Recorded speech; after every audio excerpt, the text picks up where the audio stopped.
If you're looking to change your life, your business, here are 2 questions that are going to help move you forward.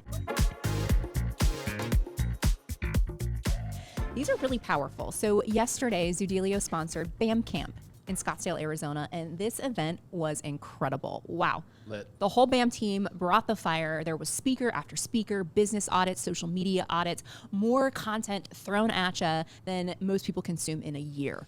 But what stood out to me is one of the speakers, highly successful, highly influential, asked these 2 questions and said, if you ask yourself these questions and if you're honest with yourself about these answers, you can really take your business to another place.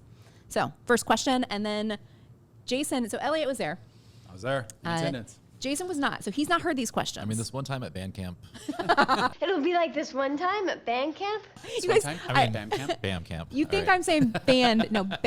BAM. not BAM. It's Broke Agent Media, which it's actually business and marketing media say now. they- All right, question number 1, and then I'd Fair like enough. to hear, I'm just going to put you both on the spot. Yeah, sure. All I right. can do that. Do it. So we get comfortable in business. We Yes. know this. So, and even in life, all right? So this can yeah. work in your business, in your life, whatever, your relationships. Where are you tolerating just enough pain to keep you walking in your business? For me, I think it'd be not trusting my team. Probably.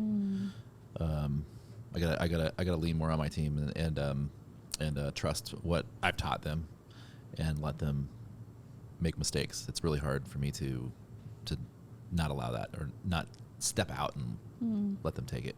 Ooh, okay. Okay. Yeah.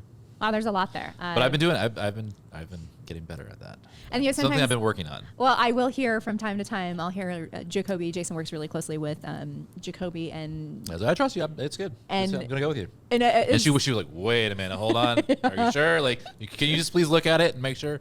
But I think sometimes she puts like a little internal wager on whether or not you're gonna like agree with her. she does. Yeah, Oh, she yeah. tells me. Decision-making I knew process. you were gonna do that. It's like, well, if you knew. But I think what you've learned about Jacoby is you can trust her decision making, right? She makes good decisions. Yes. Yeah. Yeah. Where can you elevate your trust? Yes. Okay. That's okay. another good question. That's a good one, Jay. Yeah. I'm excited for you to hear question number 2. But Elliot, where do you think that you're tolerating just enough pain to just keep you walking in your business?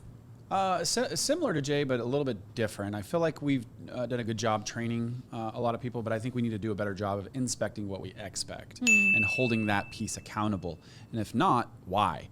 Right? There's so many times I think that being the founder, being the creator, no, that's not how I'll just do it. Right? You kind of you'll take it back, and not that they're not capable, right? Because rather than coaching them up and holding that, that how, what, why, right? So that they can execute, and it truly becomes a leverageable piece. I think sometimes we'll take things back because it's efficient in the moment.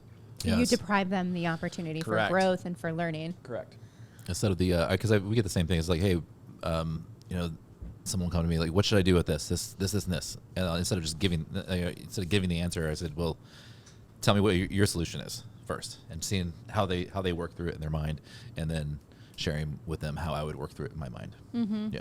Well, we have a framework at Zoodealio. It's called Zoom, and it's our problem-solving framework. And it's like you zoom out and you own the outcome and you offer solutions. And that framework really kind of helps both of this, but it's trusting the team to do it.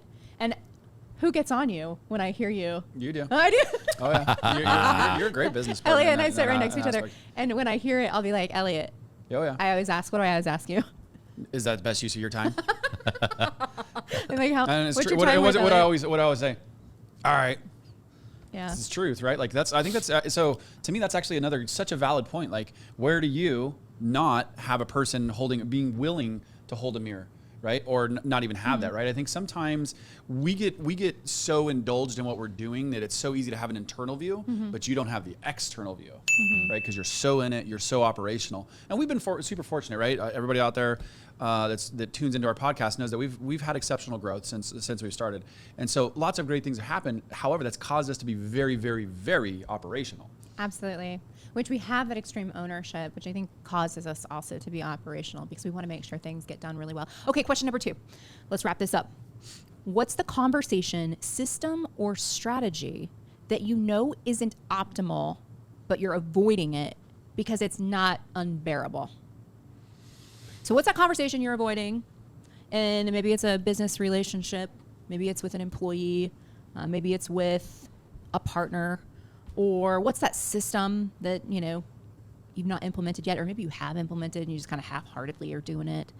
Or strategy that, All right, let you go first on that. Jason doesn't have anything on top. I'm very Strategy. clear on two of mine that jump out, and I honestly have more than two. Okay, let's hear it. So the first one is going to be a strategy, the strategy of onboarding all of our agents and making it more digital, making it more scalable, right? Having, the agent count that we have, we are still super hands-on with the onboarding experience. So just improving that process. And it's not that it's beyond us, it's just it's go do it, right? Like building the system to implement that strategy. And then the next one for me is actually going to be like our product awareness, part of the sales team. Of that whole thing for me needs a solid overhaul. We've had some shakeup there, and again, just creating a better experience that's more clear, more concise in our message, and just really clear on what it is, how it works, how they join. Go. Gotcha. Jason, anything sticking out? I mean, at I ya? would just go back to the same strategy that I was talking about with the pain. It's just what would you do type of strategy instead of like telling them what I'm going to do. Or, hey, this is what you need to do. It's like throwing it back on them. What is your solution? When you come to me with a problem, come with me with a solution as well. And whether or not I agree with the solution, then we'll talk about it instead of just like problem, Solve it. problem. Fire, man. Okay. So problem, it needs to be problem solution. Good. Problem solution. Nah, let's not do it this way. Let's do it this way. Yep. That sort of thing. And this is why. And teaching them the why. I like it. That's what I need to be doing more, and I get get in the weeds and just I want to like doing something fast. I gotta do this. Like, oh, problem. Okay, here, do this. Okay, another problem. Okay, and instead of just slowing down and But this is the conversation of on it versus in it, right? You hear Yeah. all of us, we're in it versus on it. And founders, a lot of times you reach a point that it's awesome to be able to like sit and think and work on it. Yes. Absolutely. What do you think? Answer the questions, and if you will, drop your answers in the comments below. Be sure to stay tuned for tomorrow's episode where we're going to talk about what we learned at Bandcamp.